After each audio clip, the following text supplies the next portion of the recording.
আসসালামু আলাইকুম। আজকের বিষয় তাহাজ্জুদ সম্পর্কে হাদিস 11 নম্বর পর্ব। মাহমুদ রহ থেকে বর্ণিত।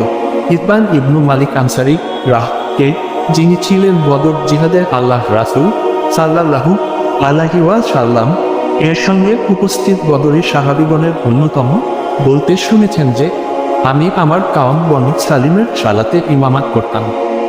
আমার ও তাদের কাওমের মসজিদের মধ্যে ছিল একটি উপত্যকা। বৃষ্টি হলে উপত্যকা আমার মসজিদ গমনে বাধা সৃষ্টি করত এবং এ উপত্যকা অতিক্রম করে তাদের মসজিদে যাওয়া আমার জন্য কষ্টকর হতো।